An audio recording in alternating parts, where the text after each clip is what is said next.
Since 1961, thousands of faculty have shared their knowledge and expertise with our amazing students. And while not one of these individuals have walked the same path, we all have found one thing in common: purpose. We find meaning in our instruction that transcends beyond the classroom. For most of us, this is not a profession, it's a calling. This podcast captures the stories of some incredible faculty who continue to show up in today's evolving educational landscape. Welcome to Purpose, a Faculty Excellence Institute podcast.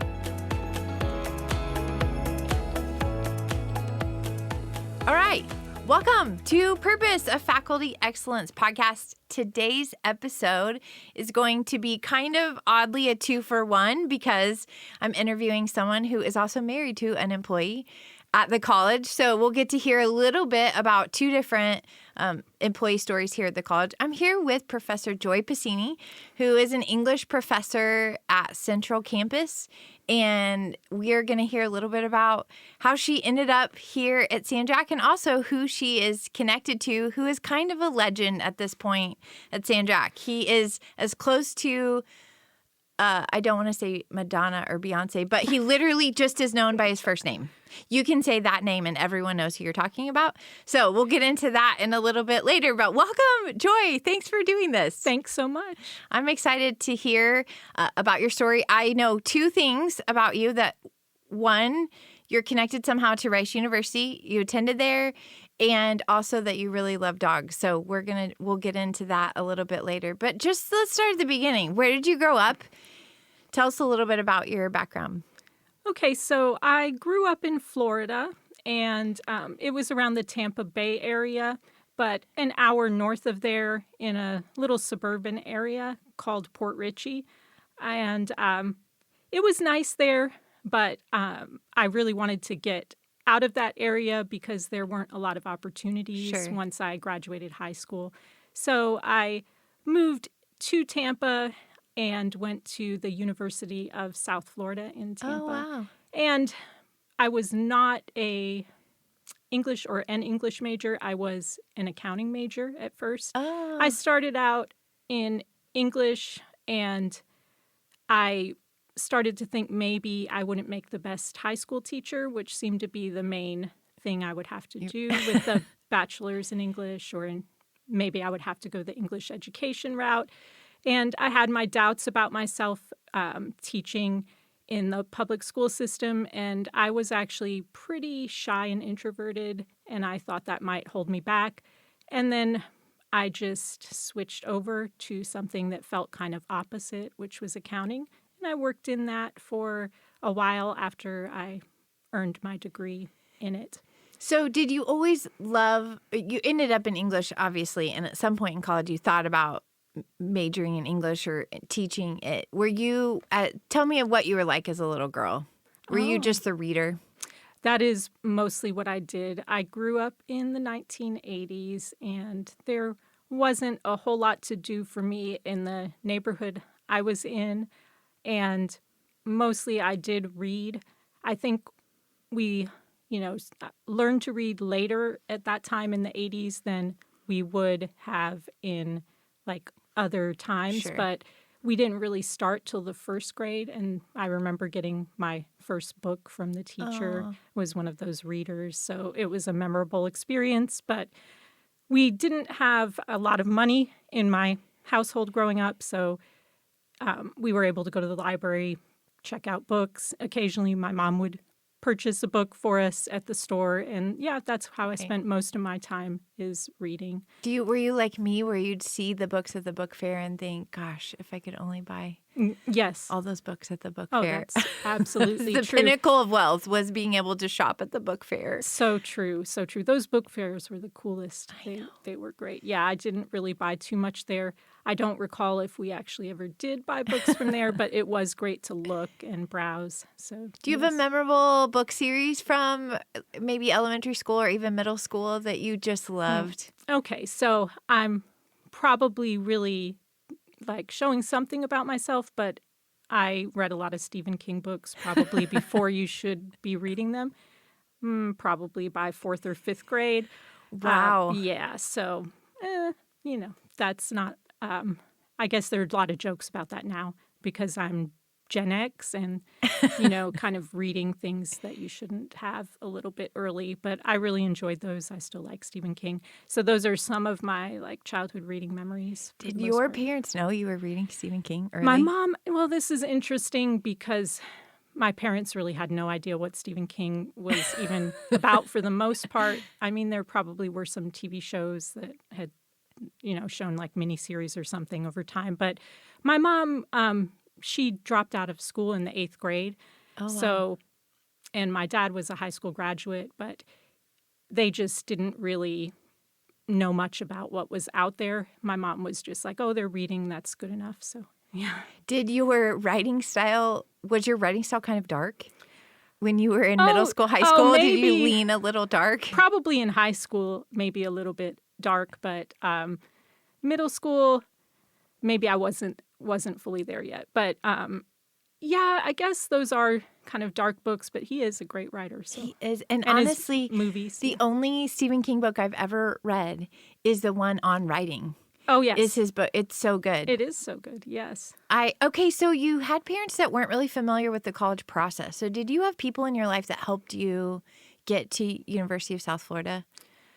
Okay, so that is interesting, too, I guess, that my mom was really focused on my sister and I getting the college education, mainly because she had a lot of limits in her life because of having dropped out of high school, or actually she dropped out in the 8th grade. She was probably high school age because she had been held back at that time for a few grades. So she might have been 16 or something. But she really wanted us to go to college. My father was not that into the idea of women going to college. He was born in 1917. There's a big age gap between him and my mother. So he really didn't think that women needed to go to college. This was the 80s, so he hadn't kind of updated his views. Sure. And my mom was able to advocate. So I guess she was a good advocate for education for me and my sister, yeah. How far apart are you and your sister? We're 2 years apart. Okay. Yes. Did she go first to college or after? I'm older, so I was there first, and she joined me a few years later. She went the science route and has a PhD in microbiology, but then she ended up in nursing later on. So she's a nurse now. So you have created sort of a legacy of learning, you and your sister. Yes. And obviously really love school. Walk me through the switch, how one gets from maybe teaching high school English to the spreadsheets of an accounting major. Right. So I worked for about 5 years in accounting after I graduated with the degree. And then I started thinking, well, maybe I could go back and teach high school. Maybe, I'm a little more mature. Maybe I could envision that career. So I did go back and take some classes for English education. In some of the English classes I was in, I met one of the professors who said, well, why don't you just get a master's in English, because it would be better since you already have the bachelor's in accounting and you have the minor in English, so you could move into the master's program probably. So I ended up applying for that, and that's what set me on the master's degree, and I ended up being a teaching assistant in the classes at University of South Florida.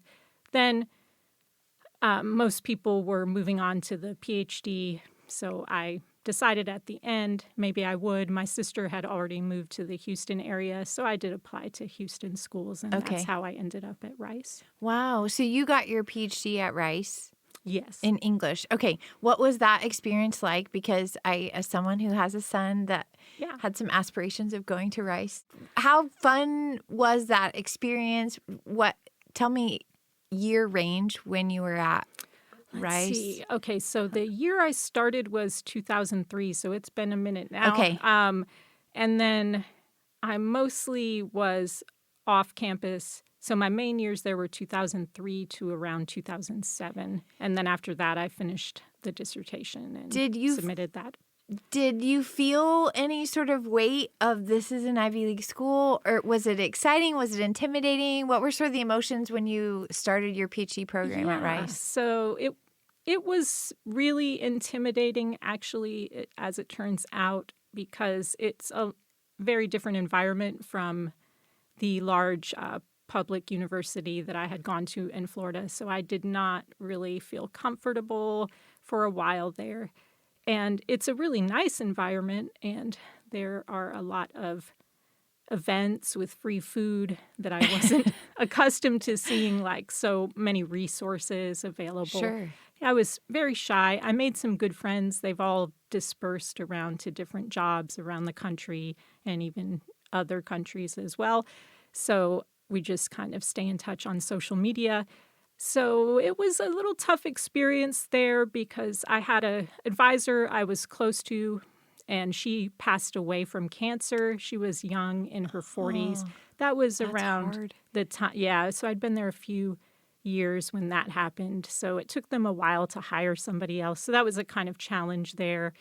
And then I had developed a couple of autoimmune diseases while I was there, which slowed me down and made it more difficult. Then I had to make sure I had a job at some point. So I was working full-time at the Head Start program for a while and another program prior to that, so at a nonprofit where they had some social services. I worked there while I was finishing my dissertation, and then after or in the process of finishing up is when I started applying to San Jac. Do you have a really sweet memory of maybe a class or a project that you did in your PhD program at Rice? Like if you could go back to a moment. Let me think about that.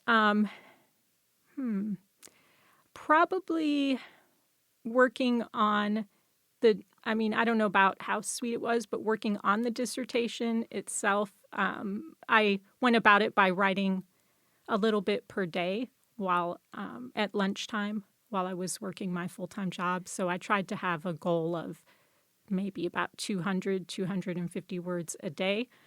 And I built it slowly through those little incremental amounts of words.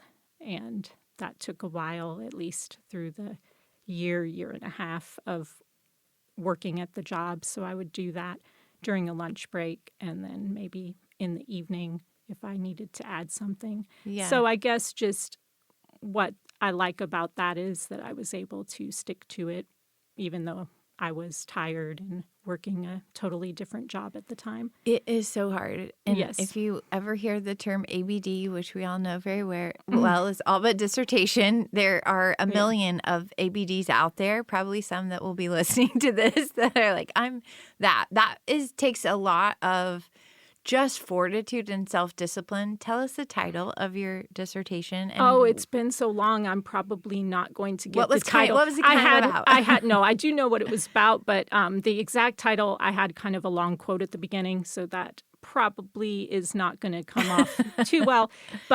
And really, I should have shortened the title. I don't know what I was thinking. We don't know. To make this it's huge title. But it was about justice and revenge in early modern tragedies, so those like by Shakespeare and Christopher Marlowe and those. Interesting. Yeah. Did you love Shakespeare? Yes, I did. Now, a lot of people do. I mean, very common throughout all these centuries to really be into Shakespeare, but I really loved that whole time period, and I loved the tragedies. Yes. There's just that emotion behind them. I was like, I could read the comedies and write about those, but I was drawn more to maybe from the Stephen King. Yes, probably. And my youngest, who loves Shakespeare, but only loves the tragedies. She, in fourth grade, looked at me. She had read simplified versions of Shakespeare and said that I don't think the comedies are well written. And I thought that's interesting for a 10-year-old to say. Amazing. But she said his tragedies are so much better. All right, let's fast forward a little bit. So you're hustling. You're working in a nonprofit. You're working at Head Start. You're finishing a PhD. I think only people who know the pressure of having to do a master's thesis or a dissertation. And the reality is there are probably unicorns out there who could go to grad school and just be at grad school, and that must be magical for them. but probably for most of us, we don't really get to absorb or experience it because we're surviving, living on nothing.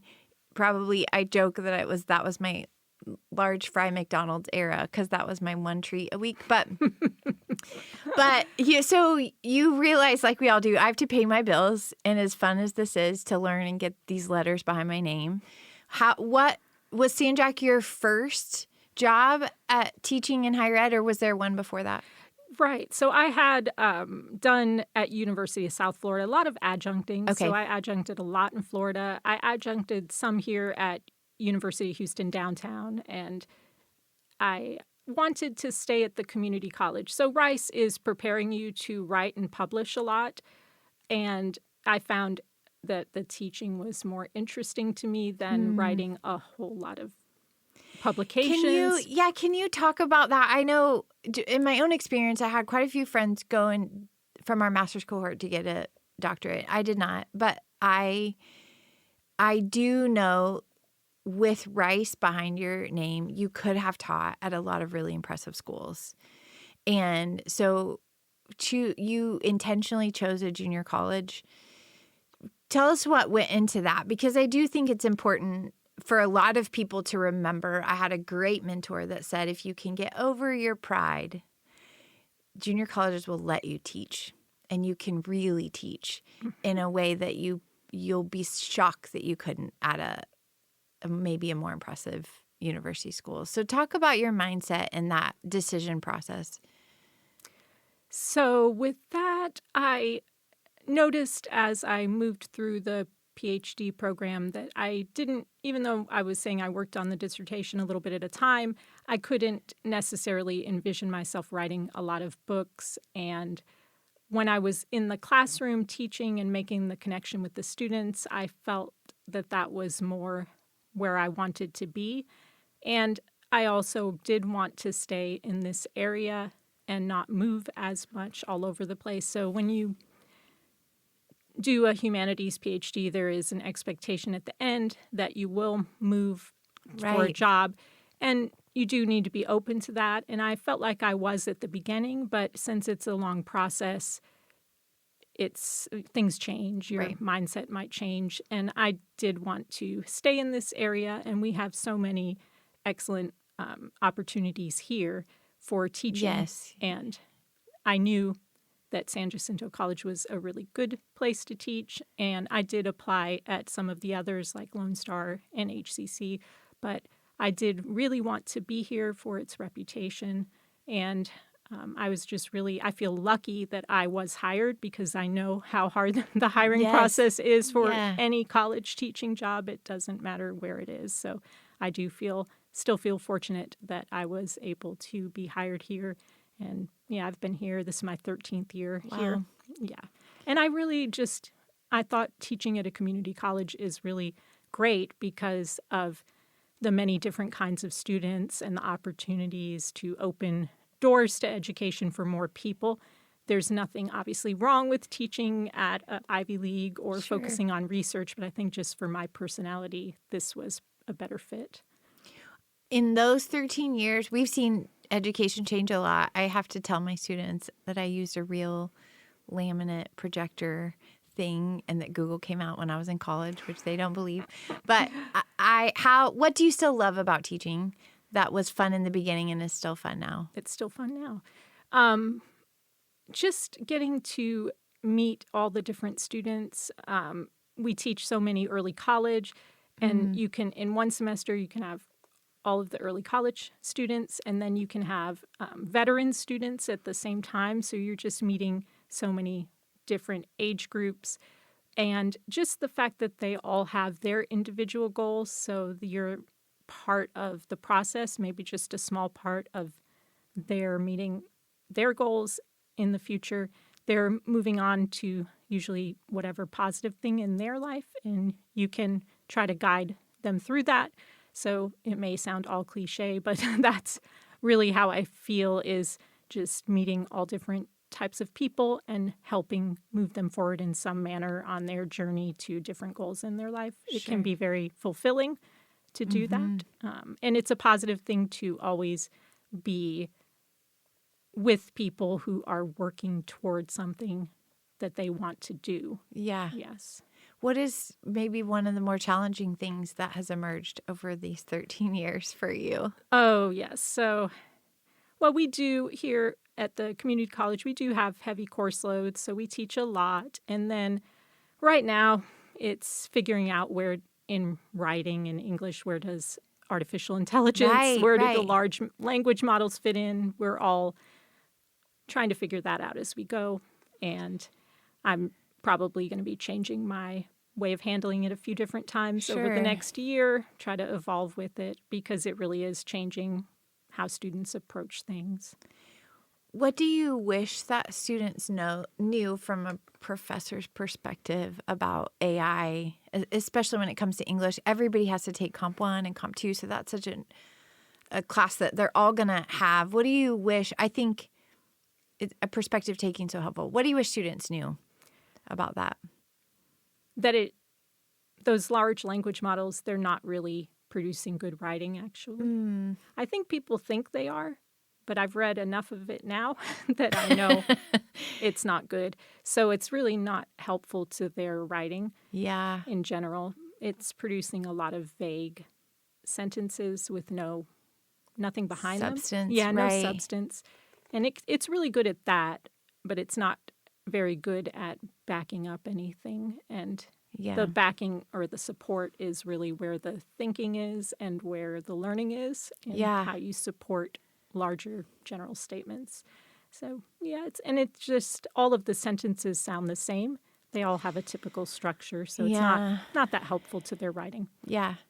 I heard a workout coach once say, I don't work out, but we were having coffee. And just to be clear, and she said, I just wish everybody knew you can't cheat the grind. And I thought that really applies in so many places. And sometimes I want students to go, hey, don't cheat the grind. Right. Because at the end of the day, you cheat yourself. All right. That's true. I would be remiss to not talk about a couple things that matter to you a lot.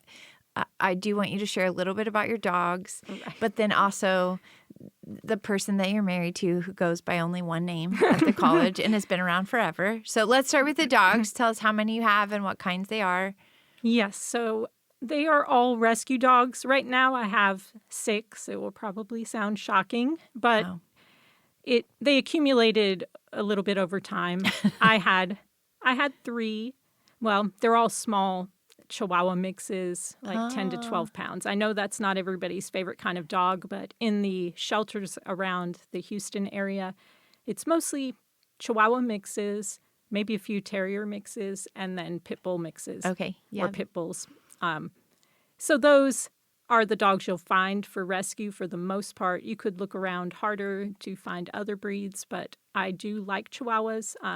They've grown on me. My first dog was a Chihuahua too. So I had 3, and then when Woody and I got together, he had 1. So we merged and we had 4. And then I ended up I got COVID. I had to have an eye surgery, and I got COVID at the same time, and this was in 2022. So I had to keep my head down because I had an eye injury, and all I did was see dogs coming across my social media feeds due to having done a lot of fostering of dogs. I've fostered in the past about 20 dogs. Wow. But when I saw this little dog in my local shelter, I went and got her. That made it, and that was after I recovered from all of the eye thing and COVID. I went to get this dog in the shelter, so we ended up with five then, and then the 6th one is from my mom, who could no longer care for him because she has Lewy body dementia. Yep. Which I'm is familiar with that. Okay, Yep. yes. So one of those dementias that many, like you're familiar, but some people aren't familiar with it. Right. Yes. So it was actually, and you can clarify, this is silly, but my grandfather struggled with Parkinson's. Somebody's said it's very much like a very advanced version of Parkinson's. Yes, it is. Yes, it's very closely linked to Parkinson's, and my mom started diagnosed with Parkinson's, but it's gone into Lewy body dementia. It's just a kind of deposit Lewy bodies that are in the brain and the body that cause the dementia. So it's just slightly different from Alzheimer's. Yeah, and I think maybe that might have been what Robin Williams was diagnosed with. That's Is that correct? Okay. Yes, Yeah. and that's why I think that's the most famous example is Robin Williams, and everyone loved him, but yes, he was suffering So from hard. that. So yeah, my mom's in her 80s, but yeah, she Wow. could not care for the dog anymore. So that's how I got a sixth dog. But we're probably going to try to downsize over time and not have as many. But yeah, but they're all sweet. They're just a lot of work. Yes, yes. Okay, so talk a little bit about, there's someone who works in our fire safety, is that correct? Yes. Area, and Yes. his name is Woody, and he runs that world at the Maritime campus. He is known by Woody. If you said Woody to any employee, somebody's heard of him or they know him. I've been here a little bit, but how long has he been around? And did you get together before you started working at San Jac, or was that something that happened after? It happened after, yes. So he's been, I want to say, like 26 years here.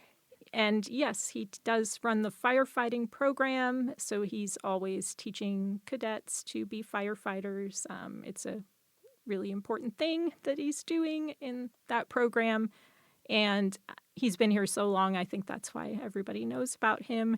And for me, I met him through a project that we did here about critical thinking, and we worked closely, and that's how it developed. So we have certain, the accreditation standards that we have to meet and do a project for that. And that was a 5-year-long project, and that's how it developed that we ended up together. And we married during COVID in 2020. Wow. Just a little wedding, like a little thing in the park, and that was it. I might have sat in on that session of critical thinking. There was a wheel and a lot of... Oh, and yes, there is a wheel.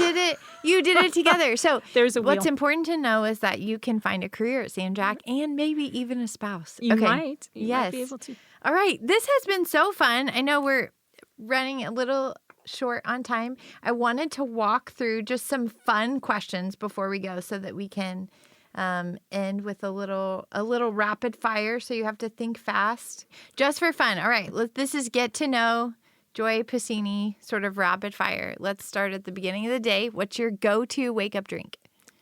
I'm a tea person. Okay. Hot, iced? Needs to be hot, black tea with a lot of caffeine. Ooh, very specific. Okay. What is your favorite class to teach? English 1302 probably because of the research skills that they learn. Do you have a favorite TED Talk? I actually don't have that. I listen to different podcasts about running, so probably because I like to run and I'm very slow, but mostly I would listen to some of. What's your favorite podcast right now? What's right in your now? list? I usually listen to one called "Not Your Average Runner" because I fall outside the speedy elite type running. Maybe that More will of a get me slow into one. running. I don't know. Okay, all right. This is going to be hard because it's like a favorite child. But do you have a favorite book that you've ever read, or give us your top 2, maybe? Top 2. Well, Macbeth actually is one of my favorite Shakespeare plays. It always stays with me. And as far as books, I love Cheryl Strayed, Wild. Okay. Yes, where she's walking a trail and coming to terms with her life and her grief. Yes. Is that the book Reese Witherspoon made the movie about? Okay. Yes, it's very good. Okay. So I always say I'm speech, not English. So just give me whatever the audio or video version is of whatever your content is helpful. All right. What is the coolest place you've ever visited? Oh, I like Maui. I have not done a lot of traveling, and I want to do more, but I went to Maui probably about 20 years ago, and it's just so beautiful there. Did you have a job you really wanted when you were little? Oh, I think I just wanted to be an actress or something, kind of stereotypical. Yes. But I was really shy, so I don't know what I was thinking. Do you have a favorite teacher? Favorite teacher? There was one actually in accounting who I always remember, Dr. Parent, I think was his name. So, Interesting. Yeah. Was he a parent? I think so. It's like, all right. Okay. I think he was. Something that would surprise people to know about you. Oh, let's see. That I love maybe not surprise. It won't surprise them. I love opossums in addition to dogs. Oh. And so I have an opossum T-shirt collection, Wow. about 20 different shirts That just is have interesting. cartoon opossums on them. Well, I hope one day someone makes those into a opossum quilt for you. That would be lovely. A T-shirt quilt. That and would then be you can nice. drink it with your hot tea. Yes. Or wear it with your hot tea With my in hot the tea. morning. Yes. Well, it's so fun to get to know you. I if no one else listens to these, this is a joy for me. Well, thanks so much for joining us, and honestly, for all that you do at the college. English is a class, I always say sometimes we have these necessary evils, which is probably not the best term for them, but what you do for students, and also everyone raves about all your trainings at the college, and you're just a gift. And so we're lucky to have you here at San Jacinto College. All right. Well, thanks for joining us. Stay classy, San Jacinto. Thanks for joining us on this week's episode of Purpose, a Faculty Excellence Institute podcast. Join us next time as we hear from one of our inspiring faculty. Keep doing great work and stay classy, San Jacinto.